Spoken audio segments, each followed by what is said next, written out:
All right, we're gonna just 3, 2, 1. All right, so I'm gonna welcome you to episode 1 of I'm Telling You. I'm one of your hosts, Chef Philly D. With me, I have Mr. Gemini. What's up? This is a attempt to be a open, honest, all-encompassing, all-accepting platform of organic conversations that allows for people to have, these talks that we should really be talking about that nobody's talking about because it's too taboo. And that's kind of where we're at with that. So I'd like to welcome you to the first episode. Yeah, I guess we should just get right into it, man. We've been doing lots of tech checks. We've been doing different equipment things. Some successful, some not so much. But hey, this is the world we live in, my friends. So we're gonna just kind of get into it. We talk about whatever here, and that's literally what we do. Originally, we started out with my idea was, hey, let's write 3 things down, right? And 3 totally random facts. You could be like, rainbows are made of 5 colors, or leprechauns are at the end of them, or I don't like going in the ocean, or it could be a personal thing, it could be a statement, a question, just any kind of thing, just spark a conversation. Your quote topic from before is here. Oh, what's that? If you want to find the secrets of the universe, think in terms of energy, frequency, and vibration. There you go. So, all right. So, Nikola Tesla. We're gonna this was one of our tech check conversations that we had because that was the thing. So when we got into this, originally we had, I'm gonna write 3 things, you write 3 things, and we're just gonna talk about those 3 things and then turn the mic on and then just see what happens conversation wise. 17 conversations later, we had just talked about was frequencies, and then I got into a little bit of like Tesla, and that was the quote you just pulled because that's the thing about him is he thought in things of that fashion, frequencies, vibrations, energies, wasn't so much something that was tangible or tactile, right? Something is a good context for the type of stuff you might hear on this show. Well, right. Well, because that's the thing is we don't know what's going to be talked about, right? Because there was that joke for a while where you kind of kept going like, well, how are we going to know what we're going to call the episode? It's like, are we going to name it after it's done? It's like, well, yeah, kind of, because then we'll know what it's about. The episode will be named to the date that it was produced. Pretty much, yeah. It'll be episode like this. This will be episode 1. Chef Philly D and Mr. Gemini talk about the show starting or whatever the predominant part of the conversation then turns into, or maybe there's going to be different sections of it and we'll chop it out and do like little tidbits, but the overall episode itself, it's episode 1. So this is the OG spot, right? So I'd like to welcome you. I'd like to thank you for doing this because as you had said before, I've been badgering you forever to just do this in a sense, right? In a sense. Yeah, because I used to say we just need to record ourselves, and it was because we're always being funny, and it's like we got to write these jokes down, and we never, remember them the next day because we're too busy. But in a way, like what's difficult is what you're trying to. You're asking for something organic, which I can totally in line with. What's difficult about that is you can't fake organic. So it would almost be better if like there was a perfect microphone set up that you could just kind of be hanging out. It was just always on, always running. Yeah. And then again, do you really want that? But right. Like, yeah, that's asking for a whole. But the idea that the conversations that we tend to have may roll over into the fantastic, or kind of right over it and somewhere else altogether. Well, and that was one of the things that we had talked about previously is the fact that this show is not having that agenda where we're going to come in and be, hey, we're going to talk about this with this type of person. Okay, well, they're most likely going to come with some sort of a strategy. Now we're talking about a debate of sorts. It's not a conversation, nor is it organic. The fact that we can kind of just see where the conversation goes is what makes it organic. Not having that agenda where it's like, hey, we have to talk about this. And we talk about whatever we want to talk about. Well, the only idea of having a topic written down, it's not like you've written it down days in advance or you've planned anything out, but it's just like We just sat down. It happened to be what was on my mind, what was on your mind, whatever notes you took down. Correct. Something that's, in a way, like pertinent to where you want to steer the direction of the conversation. Well, in a sense, But, not so much steer it, but have guidelines for directing it because you want it to be open and organic.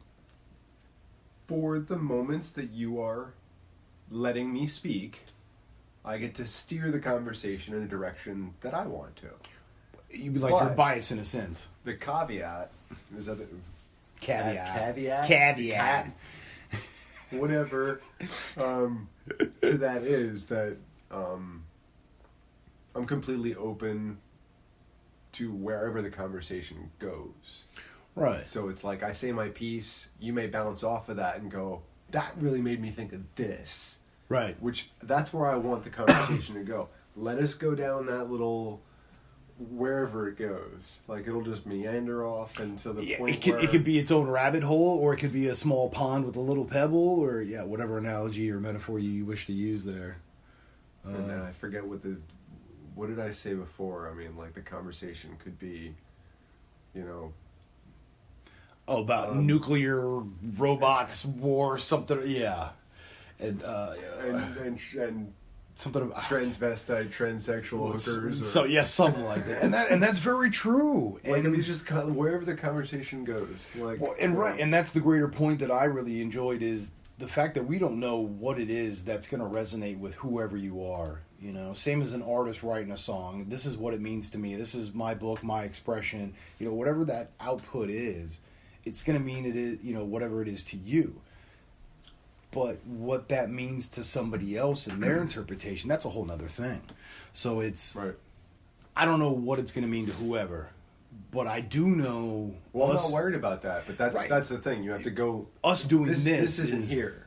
Like, that's the problem. Is like, in order to have that experience you're talking about, we have to stop acting as if it's even here. We're just having a conversation, right? And I think that's also tend to work itself out. It'll just generate. Well, and that was also that point of, hey, let's not even put this on video because then now it's just audio. Now it's, you whoever you are as the guest or host or component have a more relaxed. There's less equipment around. There's less. I like some other satellite ideas around that, but that's the whole thing though. Is it's not about you and I. When anybody gets this footage, I'm sure there's people out there that could figure exactly where we are right now while having this recording. After breaking it down later on, there are people that can do that, but it's not important. We're not important. It's the conversation. Well, yeah, and the conversations are important. How we go about it is important. I mean, the purposes behind it is the importance. Yeah, and again, we don't know what that's going to be other than we feel as though, hey, if we're putting out this organic, positive, inclusive thoughts, accepting idea, then it's most likely going to help others as well. Here's an angle from where I'm looking at it right now, what I know about you. You're becoming much more aware as a person, not only of what drives you, but what the energies that are around you, how they're kind of interacting with you, and right. And see, this is what I love semantics. So you would say, as you just said, open, right? I'm more open. I would say you have to be just by default. But that's your expression of how I'm doing what I'm doing. I'm being open to it, whereas I would say I'm actually being more accepting of it. But that's the semantics. So, do I have to be open to the ideas of it to accept it? Yes, of course. But your perception is that I'm being open, so I'm allowing these things to come in. I'm actually accepting some of them, so I'm not even just allowing them to come in. I'm actually being a part of it. It's changing me for what I feel is the better. But it's in a way those moments when we can be a non-judgmental, open conduit to the cosmos. And that was the conversation kind of where, in my mind, the whole Nikola Tesla thing went. Right. Because he thought on an entirely different level, And when he'd come out with these ideas, he'd say, I didn't even develop this. I saw it and I just plucked it out of... Yeah, it's like it was just floating there. I grabbed that information from the ether. Right, which we, so that was also part of that Tesla conversation that we were having when we got, energies, frequencies, and things. Is you had quoted Einstein with the idea, and we never checked into this. We probably should. Maybe somebody out there, you can do this for us. The quote was, somebody asked Einstein, "How's it feel to be the most, how's it feel to be the smartest person in the world?" And he says, "I don't know. Go ask Nikola Tesla." Which hey, maybe that was a quote or not, but. I thought that was pretty cool because that stimulated the whole conversation of when you look at what Tesla and Einstein truly said, when you look at their more, I guess the articles or interviews that they were a part of that were less censored, the rawer information they put out there was that these are not my ideas, this is not my thinking, this is merely me accepting the information of the universe and just knowing this as a truth, in a sense, right? They're not calling it a fact, they're calling it a truth because they feel as though it's known. Whereas fact is science, which is what we feel we know. It's what we think we know. Whereas a truth is what we truly feel we know. It's that goes to the God thing, I think, but which is hilarious to think about that in science. Because, God and science don't seem to truly be connected. But in all honesty, I think they more than overlap and prove and disprove one another, which, to me is just, that's any system. To establish itself, it has to be able to prove and disprove things. So, I don't know. What do you're deep over there. What's going on? No, it's just, whenever you pick a topic like that, I know, right? Dude, it's like, I saw it on the internet. Well, then it's got to be true, right? The first thing I got, but I was trying to figure out what it came from. It just says, what medium deploy? What? What do you... I don't know what this... Like, see, when you see, like, a title, like, who owns the page? And, like, here, it's like... I don't know. But it says right there. That's when I first looked up. It says, when asked what it felt to be the smartest man alive about Albert Einstein said... I don't know. You have to ask Nikola Tesla, but nobody's quoted. With I don't that. know. Like, I don't know. Is there a date and time? I haven't exactly vetted the source of this, but that's what because you could say. Well, it's on the internet, so we know it's true. Well, that's the thing. You could say, well, I saw it on the internet. So look, it was on a poster. That means it's true. Well, there's the "Hang in there" cat poster, so we know that's real. So yeah, I guess the correlation would be if that's true, then anything on a poster is true. Then positive correlation, that must be true.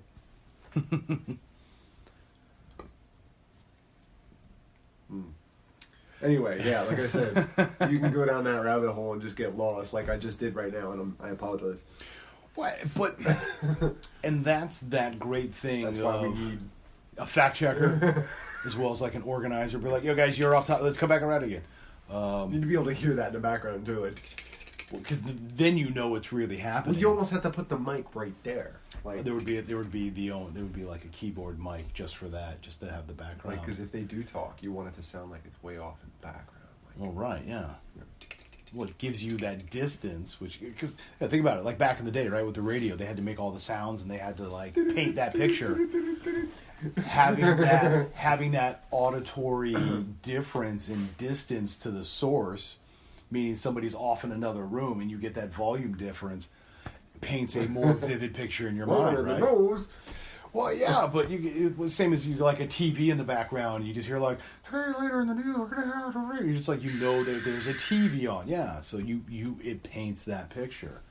You kind of have to be able to do that. When all you have is just audio, you have to be descriptive. You have to be vibrant. You have to have vernacular that's going to allow for that. So. And it's amazing what the human ear and the brain of a human being will fill in.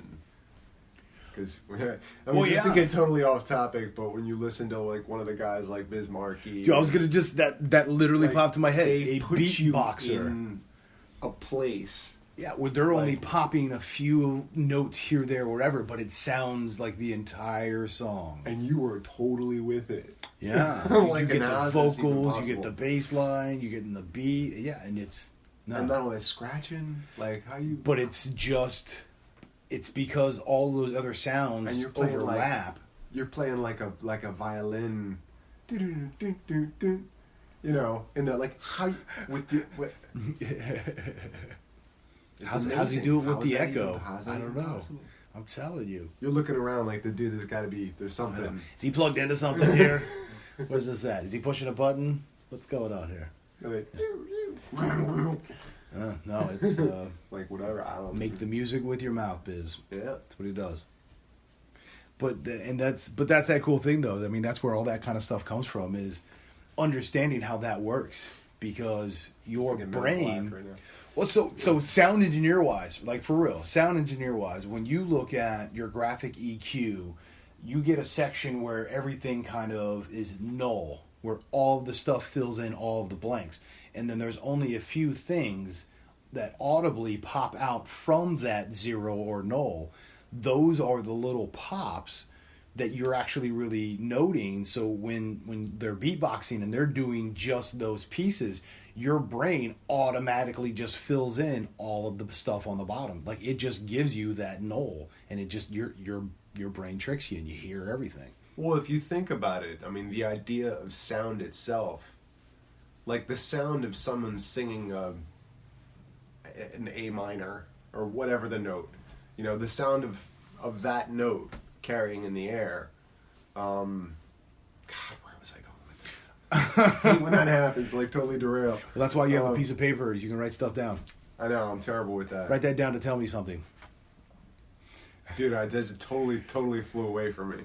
Well, but that's okay, because maybe that wasn't the conversation to be having. And Sound. Oh, what was I going with that? maybe it'll come back around again with the echo. I'm telling you.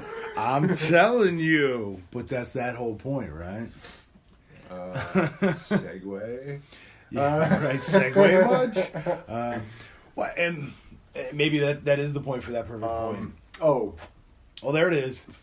frequency. Like when you think about it, Okay. like that sound, it's not a. There's dropout points. There's points where there's actually nothing. The and it's physical nothing sound wave, right, where you literally oscillate, the frequency, and that's what frequency is. People, Right. The frequency is how frequent it is within a time frame, and that's its cycles per second, or its frequency. Well, I mean, you say, well, So they sung a note continuously, and it's like, well, it sounded continuous to you, but in actuality, it was Yeah. If and you break it down, that's like, where you get that because- sine wave that is that up and down, that open valley hill. Because if and it was continuous, honestly, it would be in a range you wouldn't be able to hear. I mean, our systems are not built to be Yeah. to resonate with that. Yeah. Not that we wouldn't It hear would it. register as invisible. Yeah, That's all. our brain or body and sensors and stuff would just be like, it means nothing. So when you think about it, then the nature of sound itself is an oscillation. It's a vibration. Yeah, it's a frequency. Nikola, we still haven't left him, but did you have something else to? No, that's what I love about. Well, that's what I love about this platform is this could be a 15-minute conversation. This could be a 3-hour conversation. It could be one of us by ourselves. It could be 13 people in a room. I don't know. I actually had. I was thinking when I came would actually be a good jumping off point from the far out ideas of Nikola Tesla. And my thinking revolves around, the concept of what's the term? Let's see. That's why you can write it down. Synaesthesia. Where you see things in a different representation, where instead of it, it's more than sight. It's smells. So you have if you're your sensory perception is modified of that of which is normal. So we hear things or we see things. People with synesthesia, their body literally interprets the information differently. In its most acute sense, just imagine that it's much more difficult to differentiate the difference between sight, smell, touch,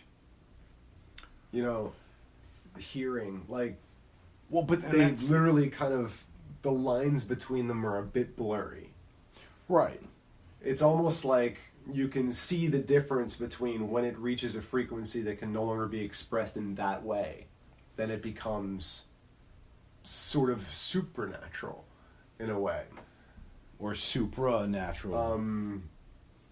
Because like you were to ask Terrence Howard, that was one of the guys my note here, Terrence Howard, actually remembers being born, and he was born with this ability, and he talks about it as if, like, as a child growing up, like, you don't know that everybody doesn't experience life like this. Well, right, because that's your perception. You have you never talk about it because you wouldn't. Of course not. Did you see that? See what? Because it's like, he said you could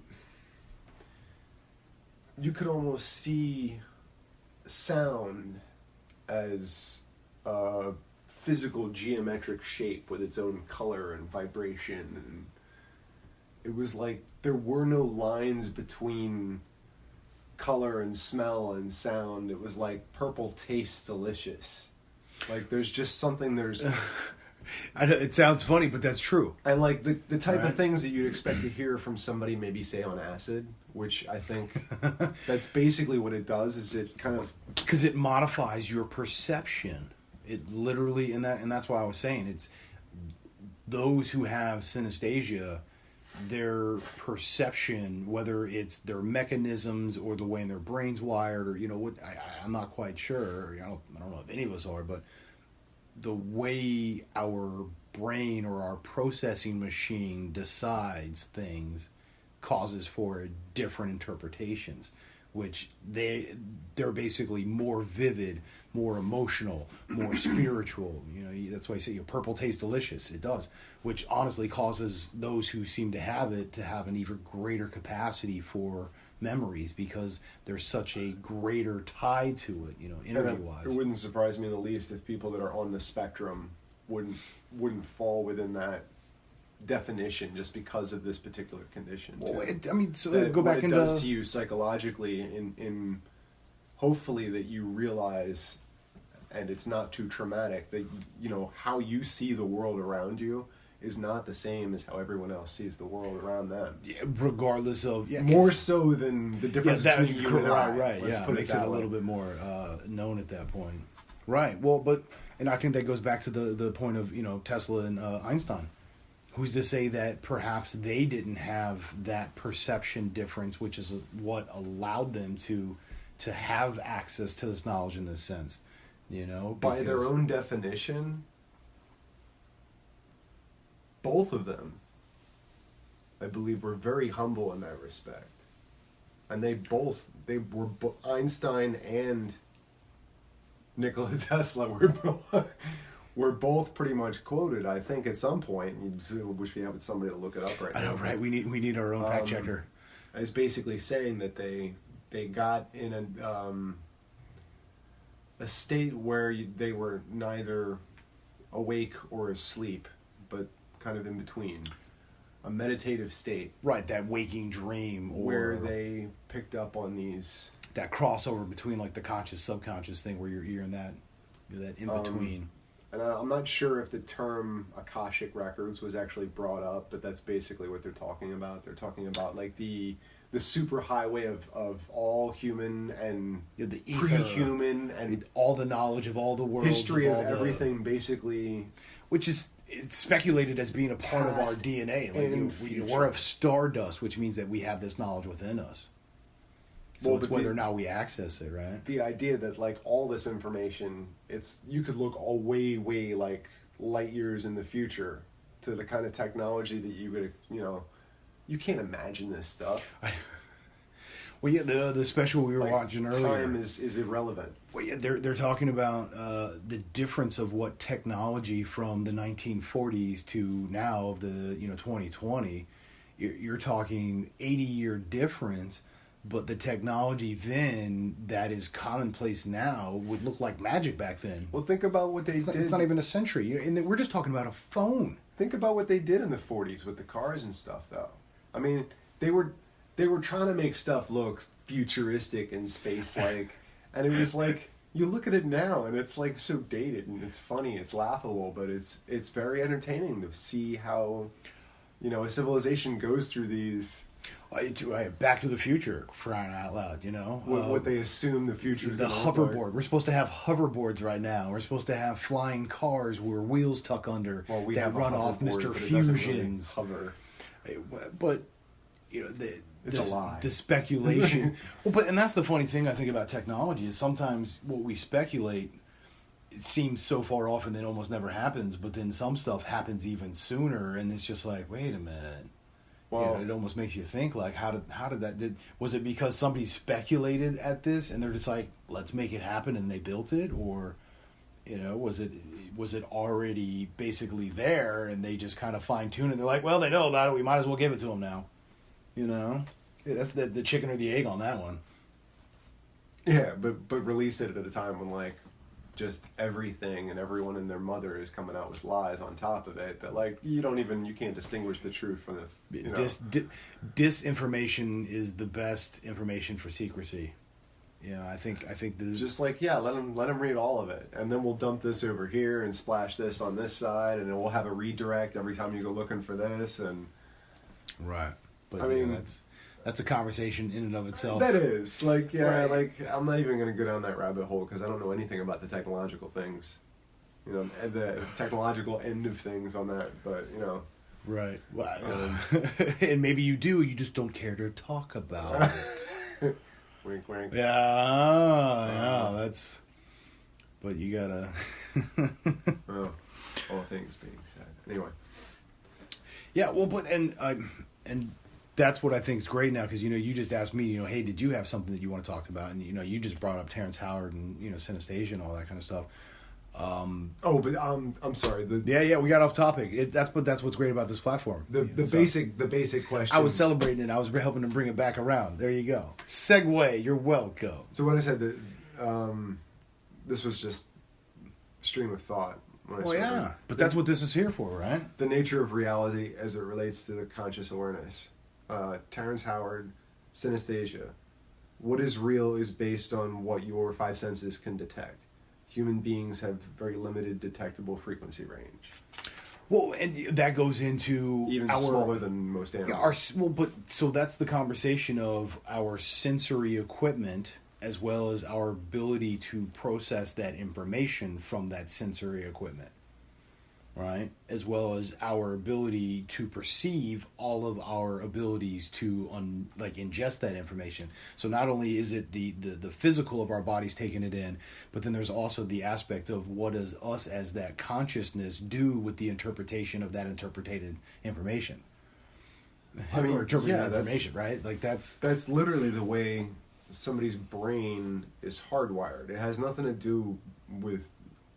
There's nothing wrong with their eyes or their nose or their sense of smell is perfect. Their hearing is fine, but it's almost as if the interpretation of those things is just viewed as different frequency bands, which is basically what it is. Well, yeah, and I mean we talk about this. I think before we got on this, you had brought up the idea of theta waves, and we started talking. I was saying I believe theta is brain waves. Yeah, but that's the frequency or the wave in which your brain is from 0 to 7 years old as you're ingesting this information and building your programs on how to live in society, right? And most of it's by the age of like 4 or 5, yeah.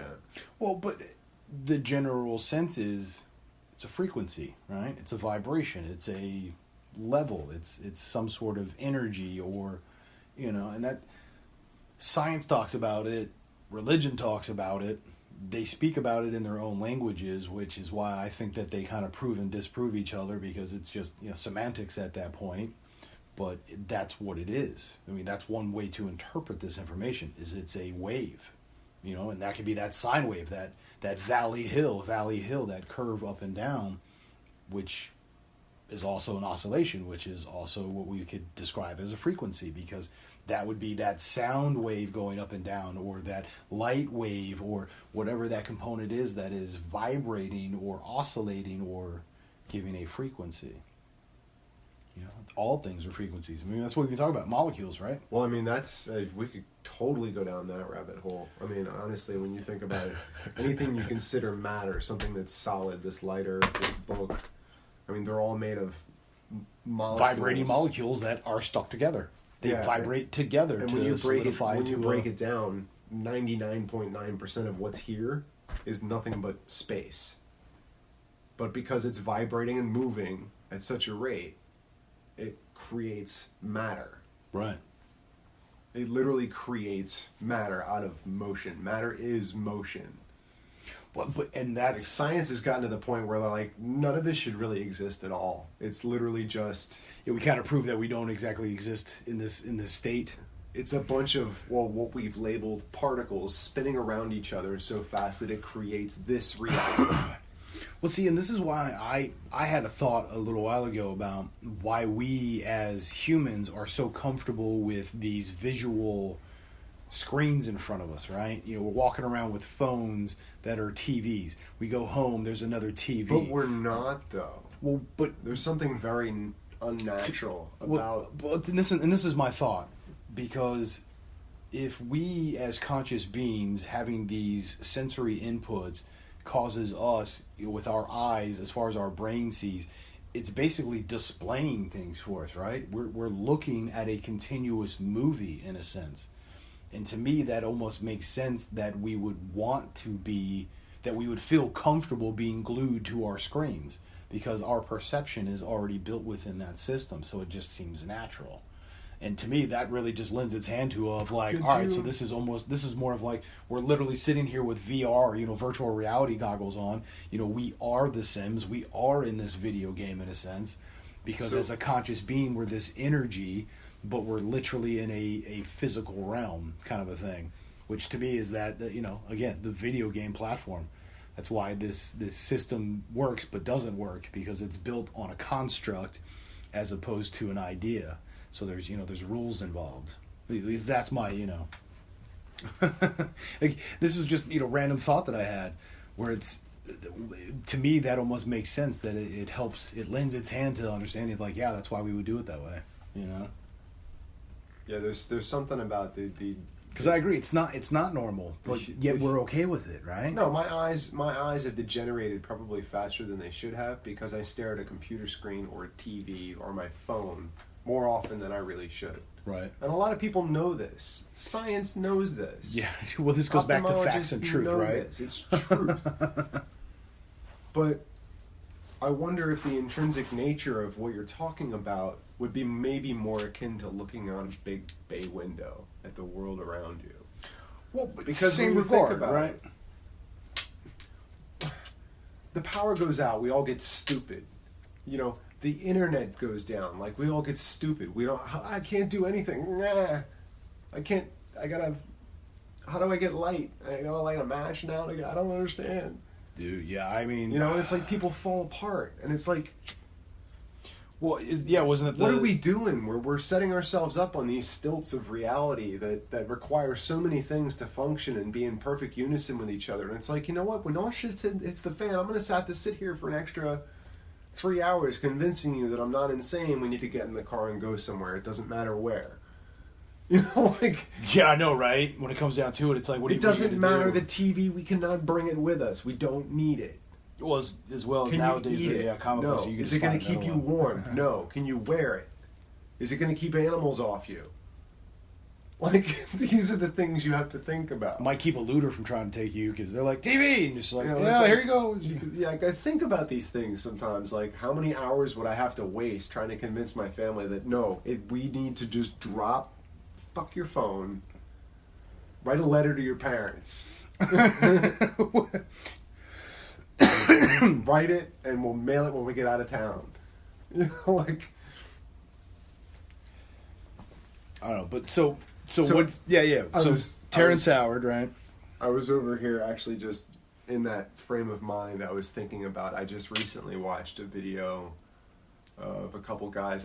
It was a guy and his wife out in, dude, where was it?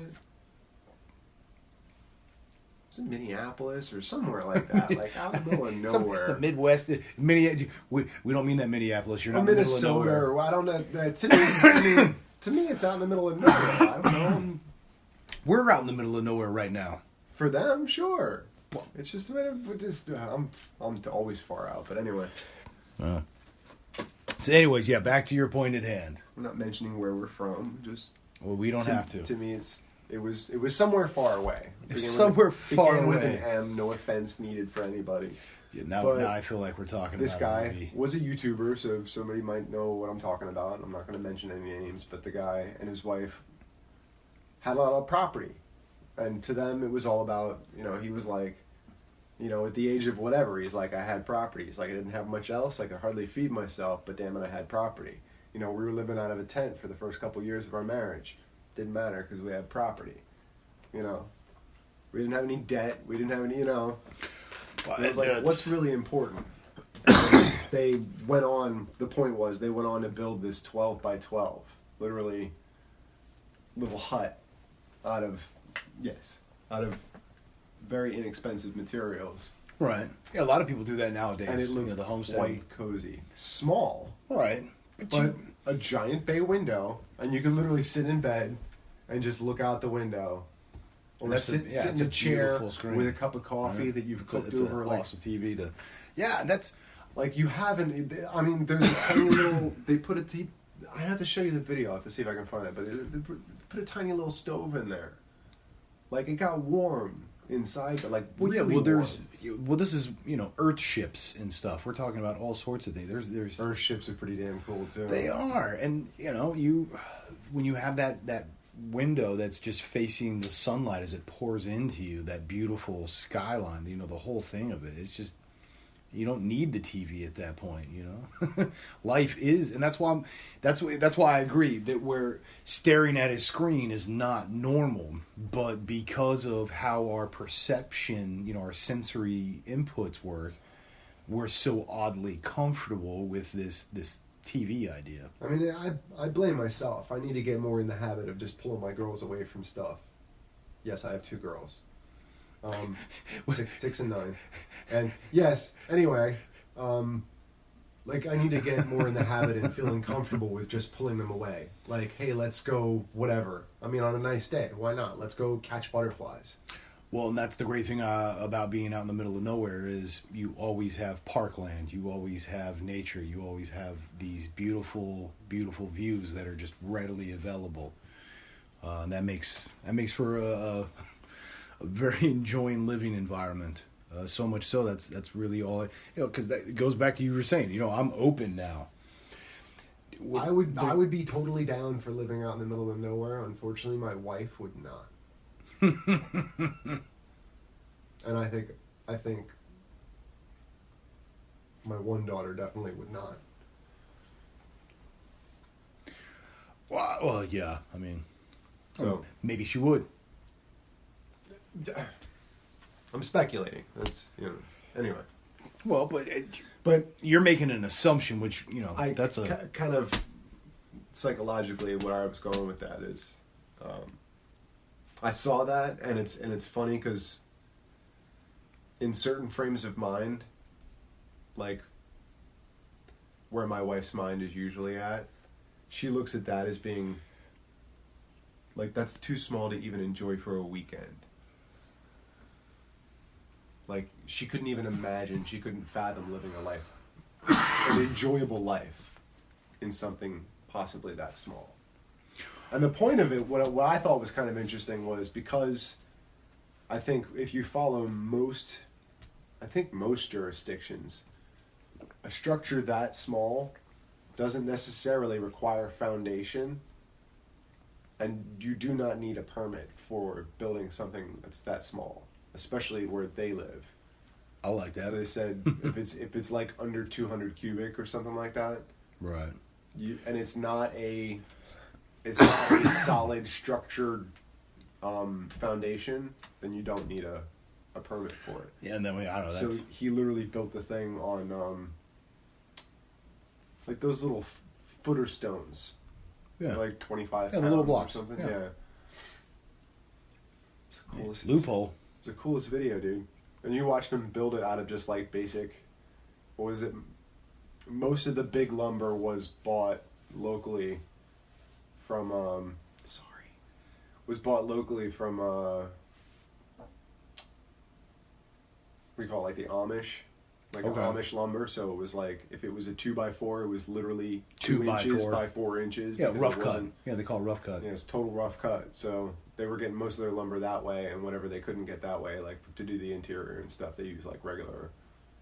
But I think the whole build is like $3 or $4 grand. Yeah, it's next to like nothing. The entire thing.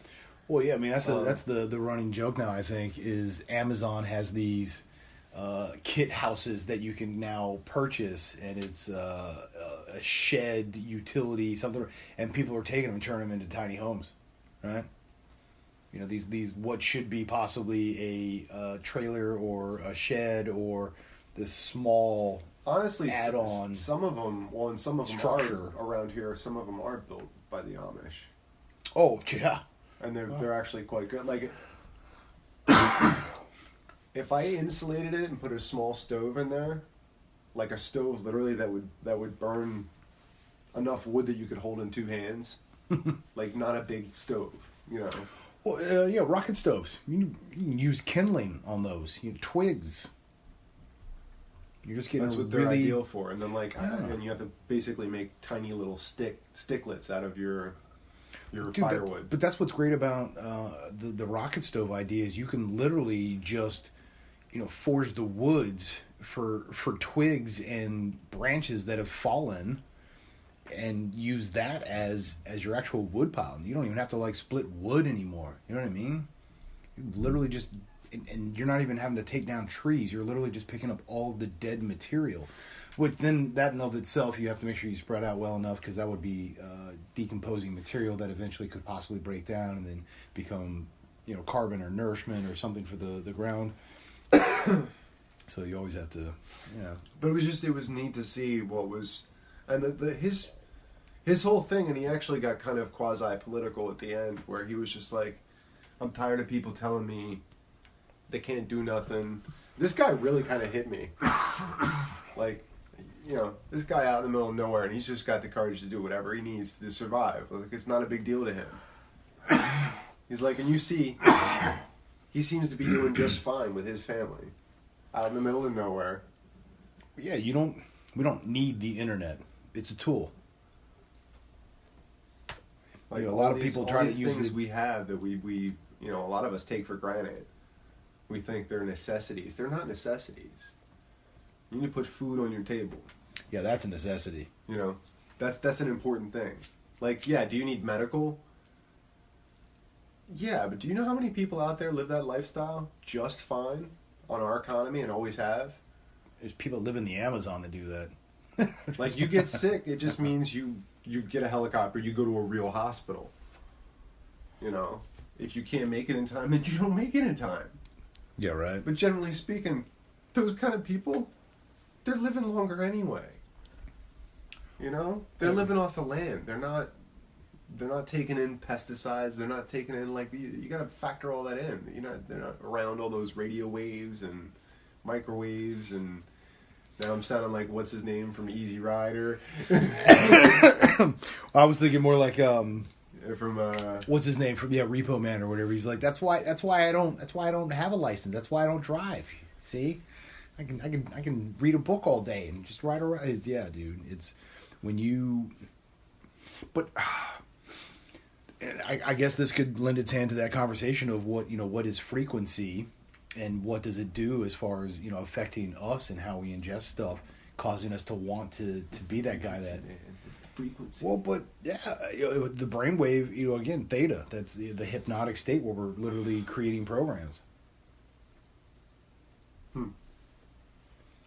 If we can have a better understanding of how we as our biological machines work. I'm just thinking MK Ultra. It just popped in my head. I'm sorry. So, what about MK Ultra? That's just where my head went just then. It was just because I was just listening to some. Oh, about like programming people, and that's where your mind went. Yeah. They were trying to have some kind of I don't know. They were trying to use I think LSD or something like that to try and have a programmable killer, somebody that could use the power of suggestion to where like they wouldn't even realize that they're the killer. Like they would just snap, they would go into action, and then they would. MK Ultra was the Manchurian Candidate, where you're literally like you're a sleeper cell. That was the plan. Where you could just like you get a phone call and they're just like, the pigeon is white and you like the cow, and you're just like bing, and all of a sudden you're now like insta killer. And something about I think the other idea was just to use it to disorient the enemy or like, whatever it was. It didn't prove all that successful apparently, because it ended up either that or went super underground. Who knows? Well, right. That was that thing is LSD originally was the chemical they were using as the agent or the catalyst to promote these behaviors or conditioning, these hypnotic states they found that they could use it to basically disorient the the enemy, the opposite, the opposing side, which I think maybe was a part of that program. But I think overall MK Ultra was to make a programmable soldier, basically, a silent killer. I think that was what the plan was. I don't know. Yeah. Well, yeah, because then now if you want, from a psychological standpoint, think about it. What's the greatest drawback about being a killer? Having that on your conscious as a human being, killing all those people. Well, if you don't actually remember doing it, one, you don't have a trail of evidence because there's no knowledge and nobody's going to speak about it. That's a really spooky thing to think about. But it also keeps you. But these are the principles that they. Well, I mean, whether they're the actual purposes or just a secondary thought, it's like, well, if they ever find out, we can just tell them this. I don't know. I mean, I suppose all sorts of things are possible, but all the information is still there. It's just been hidden really well. Or redacted. So there's just a lot of black lines. No, I mean psychologically within that person. Oh, yeah, right. They've literally. Well, yeah. Well, that's you've basically blacklisted certain areas of their own brain. They're not even Well, that's what dissociative disorder is, where it used to be called schizophrenia, where you had like multi-personality. Your mind generates an alternate persona that takes over, which could be just like a sub part of your brain. There's a part of your brain that has to deal with what that means. Right, for protection. That part of you is still there. Oh, correct. But yeah, that's you can go really deep with that conversation. Well, and that's the thing is, so us having this conversation, because again, this is episode 1. We're coming into it. We have, you're like, what are we going to talk about? I'm going to intro the show and we're going to talk, right? And here we are now. We've talked about Nikola Tesla, Einstein, frequencies, Terrence Howard. How things are perceived, our brains. Well, my question was, what is reality? Well, that really kind of begs the question: what is reality? Because when you think about it, these people who can see that, Lord knows if their range is maybe a little bit different than ours. Who's to say that they're actually getting a little more of the pie than we can? All right, now it sounds like you're upset that there's some inequality possibility. No, not upset about it. I'm just excited by the possibility of maybe somebody that can just to a certain extent perceive or receive radio waves, or somewhere on another frequency that's detectable by us. Right. Well, yeah, and that's why I was saying the whole Tesla Einstein. If you ask them, they were like, no, I did not come up with this. This is just my interpretation or my understanding or the knowledge that's been handed to me. Right? Like, who handed it to you? Well, it wasn't like physical, like a person handed it to me. It was. Well, and that goes back to my statement where I was like, if Well, what's we that are mean? all made of like stardust, right, and all of the knowledge of all of the world and the universes are, that's a part of basically like the universe's DNA, and we're made up of that. Then wouldn't that knowledge inherently be within us? Like, wouldn't that be a part of our DNA structure? Like, couldn't that be another piece that's embedded within an encoding of, so it's like layer within layer? I mean, isn't that possible? I think scientifically we're biologically getting to that point where we're starting to see that, At least that, it probable or possible is two different conversations. Don't quote me on that. So yet again, we need somebody. We keep it, need that. Yeah, right.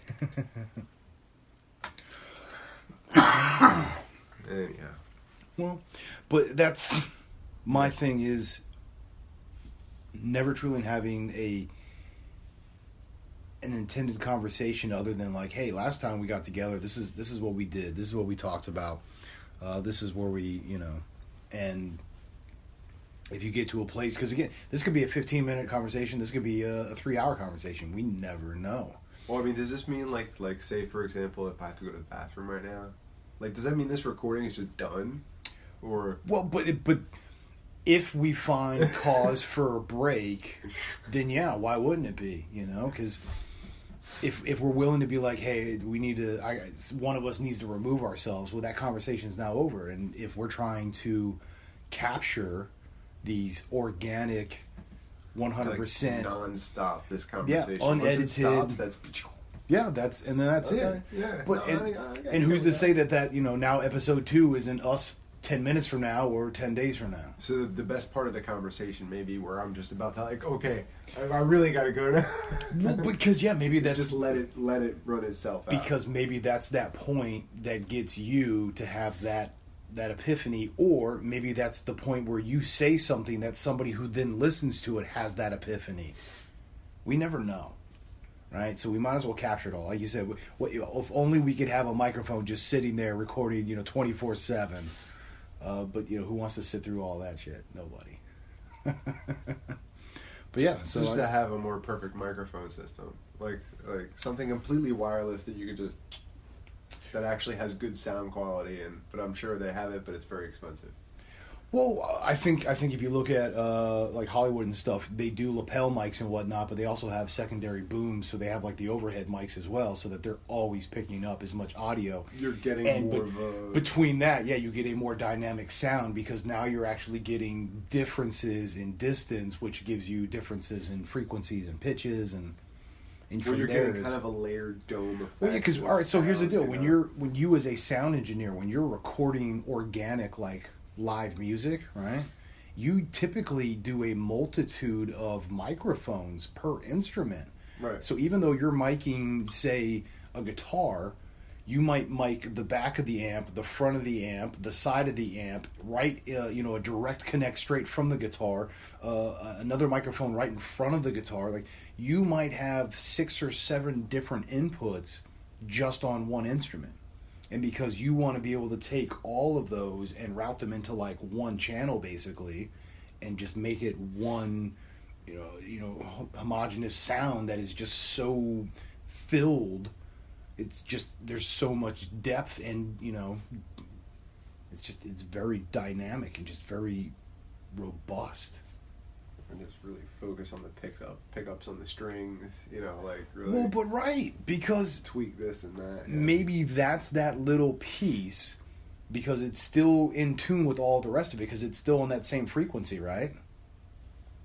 So because it's in line with it, if you can accentuate that so that it fills in that audio sine wave where it fills in certain spots, so that now that becomes that piece that pops out. And it makes that sound what it is. Yeah, man. That's why it's like, yeah, might as well have a multiple of inputs and just let it go.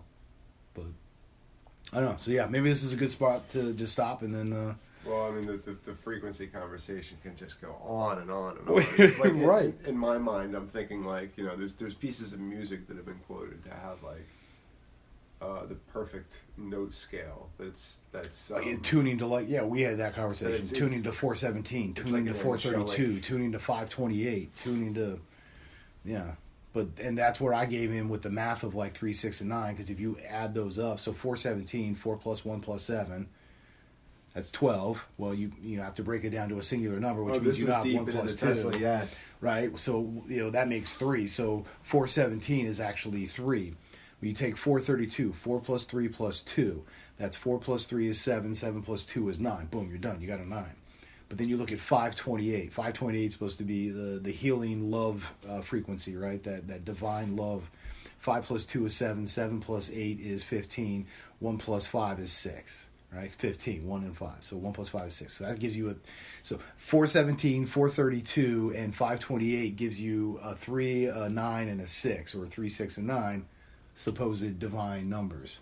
Tesla, and this goes to the pyramids. That you will get that repeatedly. Right, but on those frequencies, because now if we talk about standard tuning nowadays, we all know most tune to 440. It's 4 plus 4, it's 8. It's 440 was the standard that was set back.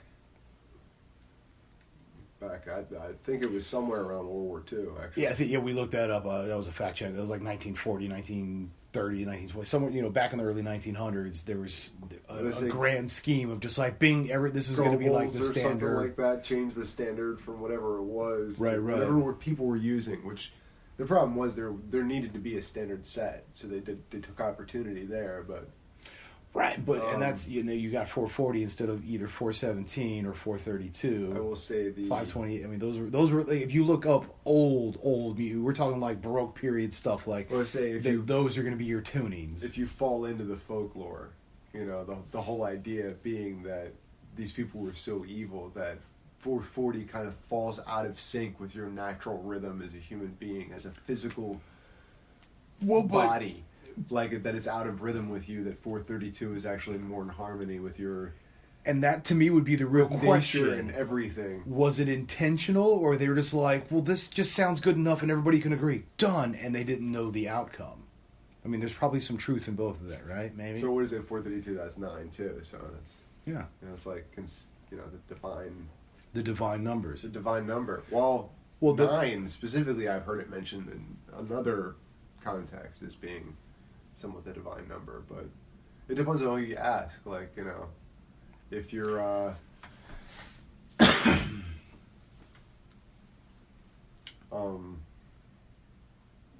the tree of life, if you're into that spiritual ascension in that way, right? That's the number 10 is the magic number. Number 10 is when you reach enlightenment. For that particular, it's everybody's got a different. Well, because 10 would technically be a start again, which means that you've completed a cycle. It means you've gone full circle. You've brought it back around again. It's the echo. Hey-o. It's the again that makes it funny. Yeah, I'm telling you, right? I'm telling you. Well then, let's. Good. Episode 1, man. It's been an absolute pleasure, and right. We'll Wonder Twin Powers. Yeah, we'll figure out what of this that we really enjoyed, and we think we should continue on for the next conversation, and we'll be back for episode 2 and the next conversation. So thanks for listening.